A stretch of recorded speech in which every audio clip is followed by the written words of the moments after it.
For 6 years, my husband thought I was just his quiet, boring wife. He didn't know that every time his company was about to fail, a mystery investor saved it. He didn't know that I was that investor. He called me invisible. He called me an anchor around his neck. But tomorrow morning, at his own shareholder meeting, he's going to find out who really owns him, and I'm not leaving until he loses everything. My name is Chloe, and I never told my husband that I am the anonymous investor holding $5 billion worth of shares in his company. That secret has been sitting inside my chest like a loaded gun for 6 years.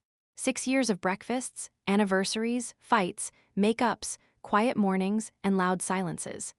6 years of watching him climb the corporate ladder that I built with my own hidden hands. And tonight, as I sit in the back of a black town car driving through the rain-slick streets of Manhattan, I am finally going to tell him. But not because I love him anymore, because I don't. Let me start from the beginning. My name is Chloe, and I grew up poor. Not the cute kind of poor where you still have a backyard and a dog. I mean the kind of poor where you learn to make ketchup soup because there is nothing else in the cabinet. My mother worked double shifts at a nursing home. She came home every night with aching feet and hands that smelled like soap and sadness. My father left when I was 6 years old. I remember standing at the window, watching his car disappear around the corner. He never looked back. The only thing he ever gave me was a last name I could not wait to change. I was smart, though, scary smart. I taught myself coding when I was 12 on a broken laptop I found in a dumpster behind the library. I fixed it with duct tape, a borrowed screwdriver, and sheer stubbornness. By 14, I was building websites for local businesses for $50 each. By 16, I had built a small app that helped people organize their medical records. It sold for $60,000. That money went straight into my mother's medical bills. She had cancer, ovarian cancer that spread to her liver before anyone caught it. She fought for 2 years. She died when I was 19. That broke me, but it also made me something else. It made me a machine. I poured every ounce of grief into building things. Software, platforms, tiny startups that I sold before they even had names. I did not sleep more than 4 hours a night for 3 years. I ate at my desk. I cried in the bathroom. And I kept building. By the time I was 24, I had a net worth of almost $800 million. By 27, after a series of smart, ruthless investments in biotech and artificial intelligence, I crossed the 2 billion mark. I was a ghost in the financial world. I used shell companies, offshore accounts, and a lawyer who only knew me as a voice on a burner phone. My name never appeared on any list. No Forbes profile. No magazine cover. No interviews. Just a quiet woman in a small apartment in Brooklyn who happened to control more capital than most Fortune 500 CEOs. I liked it that way. Money had made me afraid of people. Money had taught me that everyone wants something from you. So I hid, and I was happy hiding. Then I met Derek. Derek was everything I was not. Loud, charming, full of dreams he wore on his sleeve like medals. He was pitching his startup at a small investor meetup in a rented conference room near Union Square. I had gone there on a whim, wearing a cheap dress and fake glasses just to feel human again. I was tired of being alone, tired of spreadsheets, tired of money that could not hug me back. He stood at the front, sweating through his blazer, talking about a logistics software that could change how small businesses ship their products. His numbers were messy. His presentation was a disaster. He forgot his slides twice. He spilled water on the projector. But his eyes... God, his eyes had this fire in them, the kind of fire I had not seen since my mother told me she was proud of me. He did not know who I was. No one did. That was the point. After his pitch, he came up to me because I was the only one who clapped. Everyone else had walked out. He asked if I was an investor. I said no. I said I was just a girl who liked watching people chase their dreams. He laughed and bought me a coffee from a vending machine. That coffee was terrible. Powdered creamer and lukewarm water. But the way he looked at me made it taste like gold. We started dating. Slow at first, then fast. He was struggling. His company was running on fumes. He had maxed out credit cards, a loan from his father that he could not pay back, and a landlord threatening to evict him from his office space. He told me all of this on our 5th date, crying into a plate of cheap pasta. He said he was a failure. He said he should just give up. I held his hand. I told him not to give up. And that night, after he fell asleep on my shoulder, I opened my laptop and transferred $5 million into a blind trust that I directed toward his company. He never knew it was me. He thought it was a miracle. He called me the next morning, crying, saying an anonymous investor had saved his life. He said he wanted to marry me because I was his good luck charm. That was the first lie. I kept investing. Over the next 2 years, I poured money into his company. Not all at once, but in pieces. Each time he was about to fail, a mysterious infusion of cash would appear in his accounts. He called the investor his guardian angel. He even named a conference room after them. The Angel Room. He would walk past it every morning and tap the sign for good luck. I smiled every time he did it. By the time his company went public, I held 42% of the shares. That was $5 billion at today's valuation. He had no idea. His name was on the door. His face was on magazine covers. He gave speeches about bootstrapping and hustle and never giving up. He told stories about the anonymous investor who believed in him when no one else did. And I sat in the audience, clapping, wearing the same cheap dress from years ago, loving him so much it hurt. We got married 3 years ago. It was a small wedding in Vermont. Red and gold leaves everywhere. He cried at the altar. I cried too, but I was not crying because I was happy. I was crying because I knew, deep down, that he would never love me the way he loved his company. I was the wife, the pretty thing on his arm, the woman who made him feel grounded. But I was not his partner. I was not his equal. I was just Chloe, and that was fine for a while. I told myself I did not need recognition. I had my secret. I had my billions. I had my health. I had a husband who came home to me every night, even if he was distracted. I told myself that was enough. But then things started to change. Derek changed. Success turned him into someone I did not recognize. The sweet, nervous man who bought me vending machine coffee became cold. Distant. He started working late every night. Then he started coming home at 2 in the morning smelling of whiskey and expensive perfume. He stopped asking about my day. He stopped noticing when I cut my hair. He stopped holding my hand in public. I became a piece of furniture in his penthouse. A nice lamp that he walked past every morning without a second glance. I tried to talk to him. I really did. One night, I sat him down in the living room and said, "Derek, I feel like we are drifting apart." He looked at me for 5 seconds, then picked up his phone and said, "Babe, I have a board meeting in 10 minutes. Can we do this later?" Later never came. I tried again a week later. I made his favorite dinner. Steak and roasted potatoes. I lit candles. He came home, looked at the table, and said, "What is this? An anniversary?" I said, "No, I just wanted to spend time with you." He laughed and said he had to take a work call. He ate the steak cold. 2 hours later, standing at the kitchen counter, scrolling through his phone. That was the moment I started to feel invisible. Then I found out about the affair. Her name is Sloane. She is a tech journalist. Young, sharp, with cheekbones that could cut glass. She writes for a popular online magazine that covers startups and billionaires. Derek had been seeing her for over a year. I found the messages on his iPad, which he left open on the kitchen counter like an idiot. They were not just flirty. They were cruel. He called me the anchor around his neck. He said he felt trapped by our marriage. He said I was nice but boring. He told Sloane that I had no ambition, no drive, no fire. He said I was just a sad little woman from Ohio who got lucky. And Sloane wrote back, "Why don't you leave her?" He replied, "The prenup is tight. I would lose too much, just give me time." I read those words 47 times. I memorized them. I carved them into my bones. That was 3 months ago. I did not cry. I did not scream. I did not confront him. Instead, I made a call to my lawyer. Not the lawyer he knew about, the real lawyer. The one who handled my anonymous holdings. His name is Mr. Sterling. He is a quiet, terrifying man in his 60s who has never lost a case. I asked him a simple question. If I wanted to destroy a CEO, what are my options as the majority shareholder? He laughed. Then he realized I was serious. Then he laid it out for me. Over the next 2 months, I quietly bought up another 12% of the company from other shareholders. Small purchases, small sellers. No one noticed because I spread the buys across 14 different shell companies. By the end, I held 54%. Absolute control. I could fire Derek with a single vote. I could dissolve the board. I could sell the company to our biggest competitor for pennies on the dollar. I could do anything I wanted. And what I wanted was not to ruin him financially. That would be too quick, too merciful. I wanted to give him hope first. I wanted him to stand up at that shareholder meeting, confident and smug, and give his little speech about record profits and bright futures. I wanted him to look at the board members, who all thought he was a genius.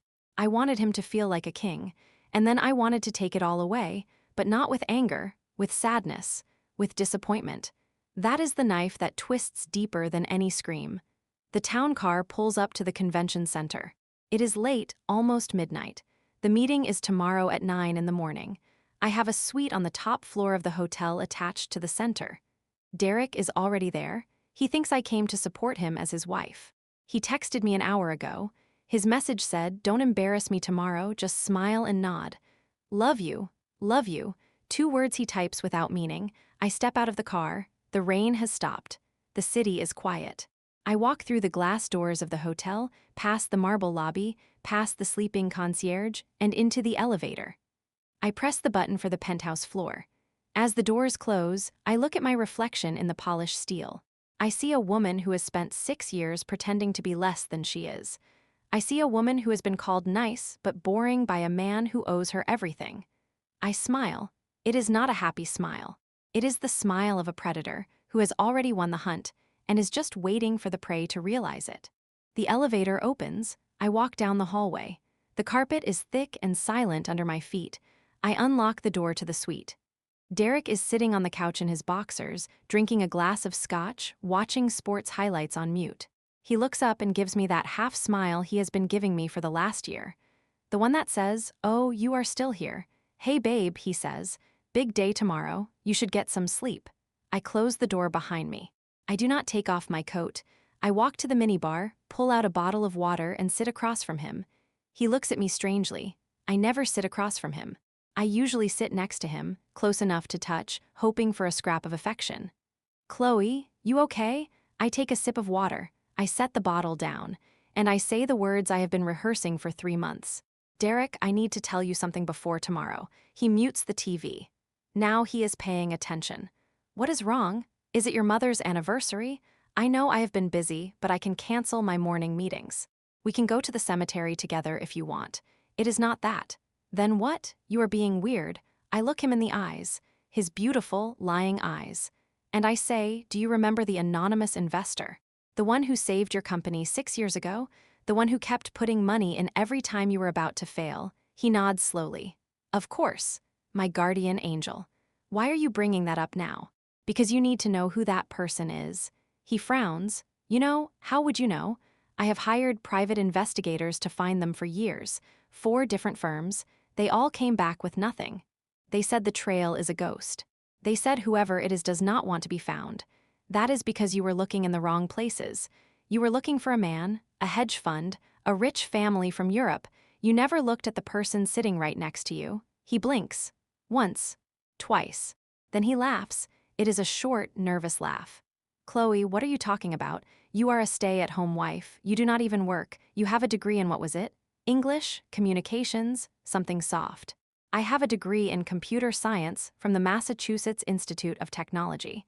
I finished it when I was 19 years old. I have built and sold 7 companies. I have a net worth that makes your entire board look like they are playing Monopoly with fake money. And I am the anonymous investor who owns 54% of your company." He stares at me. His mouth opens, then closes, then opens again. His face goes through 5 emotions in 3 seconds.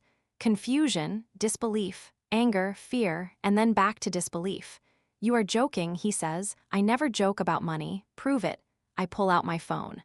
I open an encrypted app that only Mr. Sterling and I have access to. I turn the screen toward him. On it is a portfolio summary. The top line reads Chloe M. Holdings. Total assets: $6,340,000,000. Below that is a breakdown. 54% of his company. 3 commercial real estate properties in Manhattan. A venture capital fund with $200 million in active investments. A private art collection worth $80 million. And a note from Mr. Sterling that says, "All voting rights consolidated for tomorrow's meeting." He grabs the phone. His hands are shaking. He scrolls. He zooms in on the account numbers. He checks the timestamps, the verified signatures, the audit trails. Everything is real. Everything has always been real. He looks up at me. His face is pale. His eyes are wide.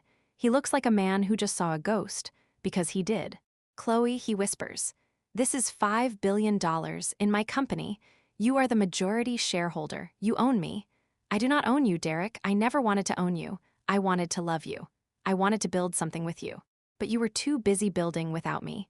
Why did you not tell me?" His voice cracks. "All these years. All those nights I cried on your shoulder about money.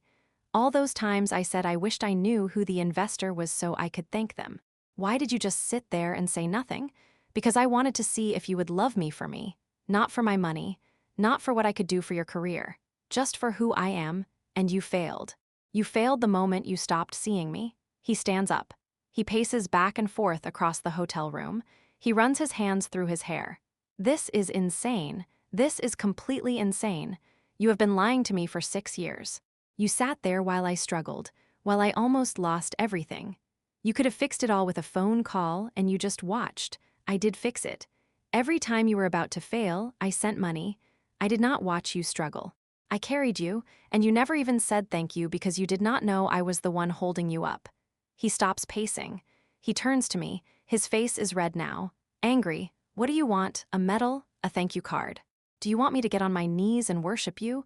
I want you to understand what you threw away. I did not throw anything away." Sloan. The name hangs in the air like a gunshot. He freezes. His eyes dart to the side, then back to me. Then to the floor, then back to me. "How do you know that name?" "I know everything, Derek. I have known for 3 months. I have known about the hotel rooms, the late night calls, the texts where you called me an anchor around your neck. I know it all." He swallows hard. "Chloe, that was just stress. It did not mean anything." "Sloan is nothing. She is just someone I talked to when work got hard. You know how much pressure I am under. It meant everything to me. You made me feel like nothing, like I was invisible. And now you get to see what nothing looks like when it has 54% of your company." He takes a step toward me. His voice softens. The manipulator's voice. The one he uses on nervous investors and hostile reporters. "Baby, listen. We can work this out. We are married. What is yours is mine, right? The prenup does not cover assets you hid. A good lawyer could argue that you committed fraud by omission. We can fight this together. We can come out stronger. I already talked to Mr. Sterling. The assets were acquired before the marriage. The blind trust was established in my name only. You signed a document when we got married that said you had no claim to any of my separate property. Do you remember that document? You were so eager to protect your precious company that you did not even read the fine print. You just signed wherever the lawyer pointed."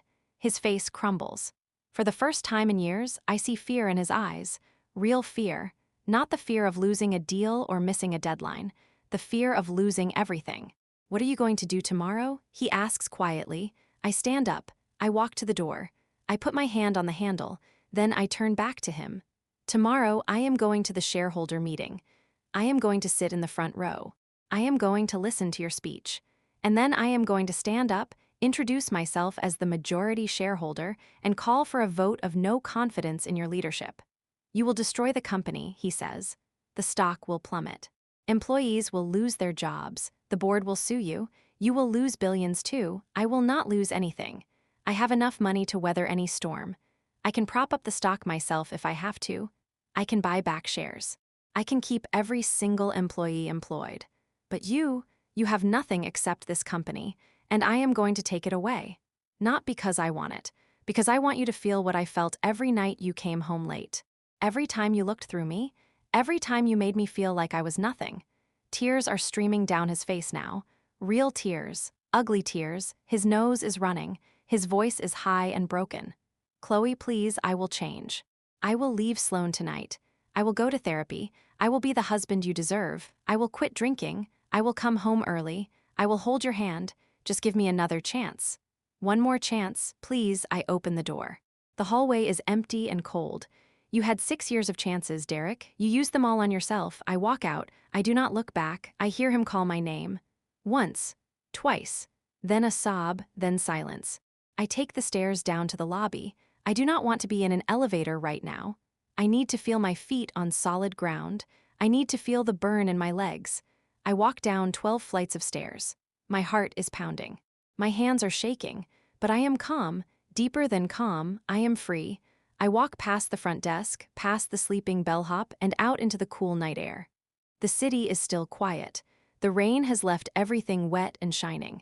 The streetlights reflect off the puddles like little moons. I find a bench near a small park across from the hotel. I sit down, and for the first time in 3 months, I let myself cry. Not because I am sad, not because I am happy, because I am free. Because the weight of 6 years of pretending has finally lifted off my chest.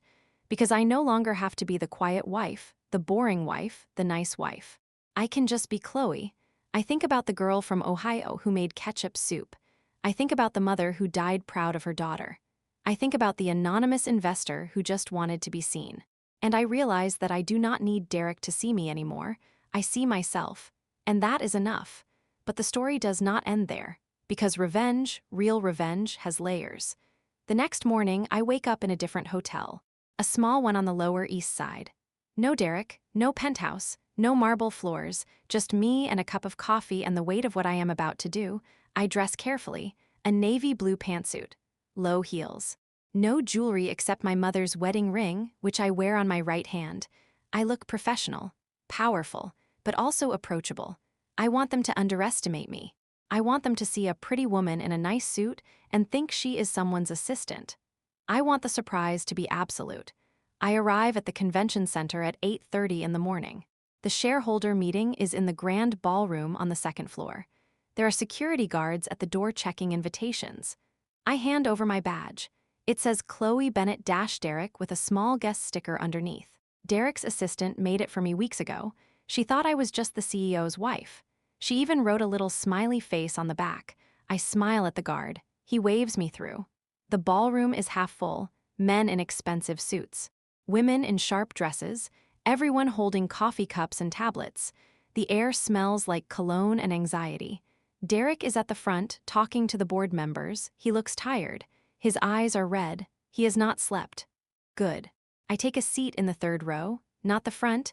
I do not want to be too obvious. I pull out my phone and pretend to scroll through emails. But I am watching, always watching. I watch Derek laugh at something a board member says. I watch him clap a younger executive on the back. I watch him adjust his tie. He is performing. He has always been performing. But today, the show ends. At 9 o'clock sharp, the meeting begins. Derek takes the podium. He adjusts the microphone. He clears his throat. He looks out at the crowd, and for a split second, his eyes find mine. I see a flicker of desperation. Then he looks away. He gives his speech. Record profits. Expansion plans. A new partnership with a European logistics firm. He talks about innovation and synergy and moving forward. He sounds confident, but there is a tremor in his voice that was not there before. The board members nod. The shareholders applaud. Everything is going according to his script. Then he opens the floor for questions. A man in the second row asks about the company's debt load. Derek answers smoothly. A woman in the back asks about diversity on the board. Derek promises to do better. Another question about international tariffs. Derek deflects with practiced ease. Another question about the dividend schedule. Derek gives numbers from memory. Then I raise my hand. Derek sees me. His face goes white. He tries to ignore me. He calls on someone else. A man in a gray suit asks about quarterly projections. Derek answers. Another person asks about stock buybacks. Derek answers. I keep my hand up. I keep it high. I keep it steady. Finally, there is a pause. No more hands, except mine.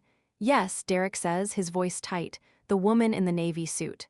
Do you have a question? I smile. I stand up. I have several. But first, I would like to introduce myself. The room goes quiet. I walk to the center aisle. I turn to face the shareholders. I take a deep breath, and I speak. My name is Chloe Bennett-Derek. Most of you know me as the CEO's wife, but that is not who I am. I am the founder of the Valerian Trust. I am the anonymous investor who provided the initial funding for this company 6 years ago. I am the person who poured in additional capital every time this company was on the brink of collapse, and I am currently the majority shareholder, holding 54% of the outstanding shares. Gasps, whispers. A man in the front row drops his coffee cup. It shatters on the marble floor. No one looks at the mess. Everyone is looking at me. Derek is gripping the podium like it is the only thing keeping him upright. His knuckles are white. "Chloe," he says, "this is not the time or place for personal matters. This is a shareholder meeting. We have an agenda." Actually, it is the perfect time and place. As the majority shareholder, I have the right to address this meeting. And I intend to exercise that right. I pull a thick folder from my bag. It contains the proxy statements, the ownership records, the audit trails, and a letter from Mr. Sterling. I hand it to the board's secretary. She reads the first page. Her eyes go wide. She reads the second page. She nods. She whispers to the man next to her. He reads. He nods. The folder makes its way down the table. I am calling for an immediate vote of no confidence in the current CEO, Derek Bennett. I have lost faith in his leadership. I believe he has misled this board and these shareholders about his qualifications, his judgment, and his character. Derek slams his hand on the podium. The sound echoes through the ballroom. "You cannot do this. I built this company from nothing. I sacrificed my health, my relationships, my sanity for this company. You cannot just walk in here and take it away. You built nothing," I say. My voice is calm but sharp. It cuts through his shouting like a knife. "I built this company. I funded it. I saved it. You were the face. I was the engine. And you forgot that an engine can run without a face, but a face cannot run without an engine." The board members are huddled together, whispering. The shareholders are on their feet, some cheering, some shouting, some recording on their phones. Chaos, beautiful chaos. I turn to the board. "I have the votes. You know I do. We can do this the easy way or the hard way. The easy way is Derek resigns today, and we offer him a generous severance package. 8 months of salary. Health insurance for a year. A nice office somewhere far away where he cannot do any damage. The hard way is I call a special meeting tomorrow, vote him out in front of the entire financial press, and he leaves with nothing but the clothes on his back. No severance, no office, no golden parachute. Nothing." Derek steps away from the podium. He walks toward me. His eyes are wild. His voice is low, meant only for me. "You are destroying me in front of everyone. In front of my board, in front of my employees. Is this what you wanted? To humiliate me? I wanted you to feel small," I whisper back, "just like you made me feel. Every single day. Every time you came home late. Every time you forgot my birthday. Every time you called me boring to your mistress. I never meant to hurt you. But you did. And now you have to live with the consequences." He looks at the board. He looks at the shareholders. He looks at the shattered coffee cup on the floor. He looks at the security guards by the door. He looks at the cameras. He looks at the exit. And he knows he has lost. "I resign," he says. His voice breaks. Effective immediately. The room erupts. Reporters who were planted in the back row start typing furiously. Cameras flash. Someone is live tweeting everything. Someone else is live streaming. The news will spread in minutes. Derek walks off the stage, past me and out the side door. He does not look back. His shoulders are slumped. His head is down. He looks like a man walking to his own execution. I watch him go, and I feel nothing. No satisfaction. No joy, no sadness. Just a quiet, hollow peace, like the silence after a thunderstorm. The board president stands up. He is an older man named Mr. Chen. He has been on the board since the beginning. He looks at me with something like respect. He says, "Mrs. Bennett-Derrick, in light of these developments, the board would like to invite you to address the shareholders directly." I walk to the podium. I grip the sides. The wood is warm under my hands. I look out at the sea of faces. Some are angry, some are confused, some are crying, some are smiling. I know many of you are shocked, confused, maybe even angry, but I want you to understand something. I did not do this for revenge. I did this because this company deserves a leader who is honest, who is present, who does not take the people around him for granted. I am not going to run the company myself. I do not want to be CEO. I am not qualified to run a logistics company. I am an investor. That is what I do. That is what I am good at. So here is what is going to happen. I am going to hire a new CEO, someone with integrity, someone with experience, someone who understands that business is not just about profits, but about people. I have already spoken to 3 candidates. They are all excellent. The board will interview them next week. Until then, the current chief operating officer will serve as interim CEO. She is competent. She is fair. She has been doing Derek's work for years anyway. A few people laugh. Nervous laughter. But it is laughter. I am also going to create an employee stock ownership program.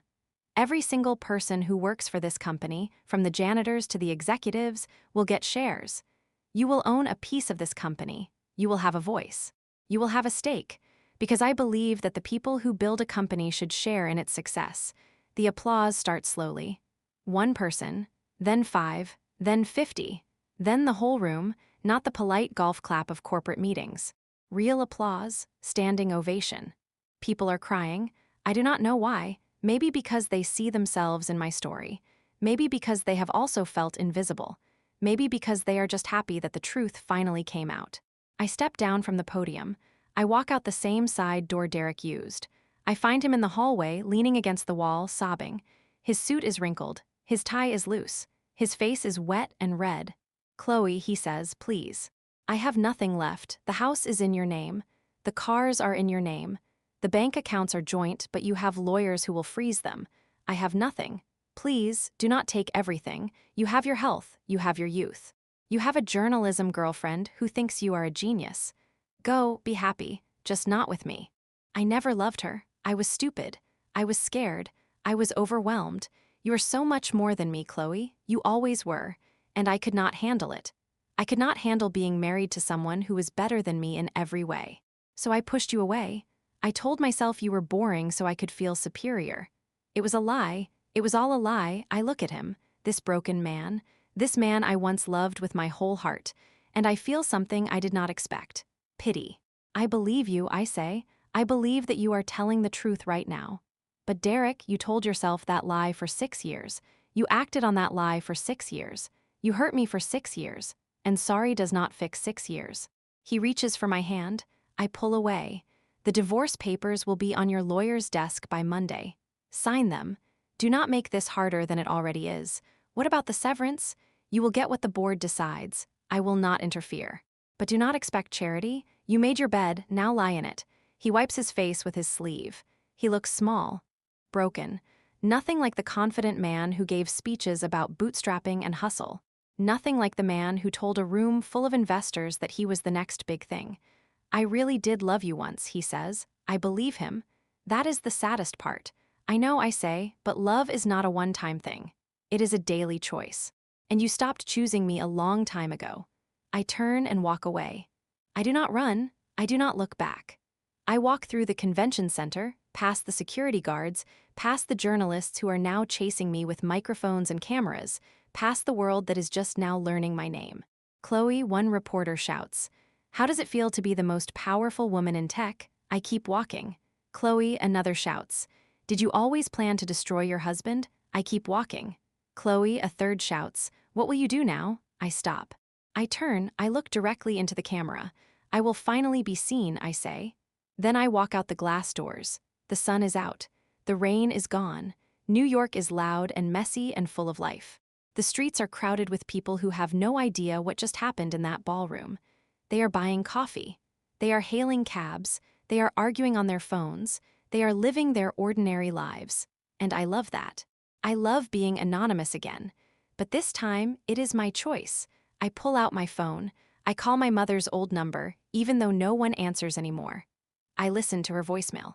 Her voice, recorded years ago, saying, "Hi, you have reached Mary. Leave a message and I will call you back." I leave a message. "Hey, Mom, I just wanted you to know that I finally stopped being invisible. I finally stopped pretending to be less than I am. I hope you are proud of me. I hope you are watching. I miss you every day." I hang up. I wipe a tear from my cheek. I hail a cab. The cab pulls over. It is a yellow taxi with a cracked bumper and a driver who smells like cigarettes. I get in the back seat. The driver asks, "Where to?" I think for a moment. "Home? What home? The penthouse was Derek's. He can keep it. The apartment in Brooklyn is too small and full of memories. I have $6 billion and nowhere to go, but maybe that is the point. Maybe I do not need a home right now. Maybe I need to wander. Just drive, I say." He shrugs. He pulls into traffic. We drive through the city, past the bridges and the rivers and the endless streets. I watch the people on the sidewalks, the ones rushing to work, the ones holding hands, the ones eating hot dogs from carts, the ones walking their dogs, the ones yelling into phones, the ones laughing with friends. They have no idea who I am. They have no idea what I just did. And I love that. I love being a ghost again. But this time, I am a ghost by choice. My phone buzzes, a text from an unknown number. I open it. I saw what you did. You are a legend. Sloan, I laugh, a real laugh, the first one in months. I type back. He is all yours, good luck. You will need it. Then I block the number. The cab driver looks at me in the rearview mirror. He has kind eyes, the eyes of a man who has seen a lot of strange passengers. You okay back there, miss? I am better than okay, I say. I am finally myself. He nods like he understands. Maybe he does. Everyone has a story. Everyone has a moment where they decided to stop being a ghost. Maybe his moment was years ago. Maybe it is still coming. Either way, he nods, and that is enough. We drive for another hour. I do not tell him where to go. He does not ask. We just drive, through the tunnels, over the bridges, past the neighborhoods I have not seen in years. Harlem, the Bronx, Queens, Brooklyn, back to Manhattan. The city is a circle. Everything comes back around. Eventually, I tell him to take me to a small hotel in the West Village. It is a place I stayed at once years ago when I was just starting out. Before the billions, before Derek, before any of this. The rooms are small, the walls are thin, but the owner makes fresh cookies every afternoon and the windows open to let in the sound of the street. I pay the driver. I give him a large tip. He thanks me. He drives away. I check into the hotel. The woman at the front desk does not recognize me. She hands me a key, room 204. I walk up the stairs. I open the door. The room is small and clean and perfect. I sit on the bed. I take off my shoes. I look out the window. The sun is starting to set. The sky is orange and pink and purple. It is beautiful. My phone buzzes again. This time, it is Mr. Sterling. The board has accepted Derek's resignation, he writes. The interim CEO starts Monday. The stock dropped 12% but is already recovering. You did well, Chloe, I write back. Thank you, Mr. Sterling. Please start the divorce proceedings tomorrow. I want it done quickly and quietly. Done, he writes. And Chloe? Yes. I have been your lawyer for 10 years. I have never seen anyone play the long game like you just did. Your mother would be proud. I stare at the message for a long time. Then I type back. I know. I put the phone down. I lie back on the bed. The ceiling is white and cracked. The room smells like lavender and old wood. Somewhere outside, a street musician is playing a guitar. The song is sad and sweet. I close my eyes. I think about the girl from Ohio who made ketchup soup. I think about the mother who worked double shifts until her body gave out. I think about the teenager who fixed a broken laptop with duct tape. I think about the young woman who built an empire in secret. I think about the wife who smiled through 6 years of being invisible. And I think about the woman I am now. The woman who finally stopped pretending. The woman who finally stood up and said, I am here. I am real. I am not boring. I am not nothing. My name is Chloe. And I never told my husband that I was the anonymous investor holding $5 billion worth of shares in his company. But now he knows. Now the world knows. And now, finally, I know myself. The guitar plays on. The sun sets. The city hums. And for the first time in 6 years, I am at peace.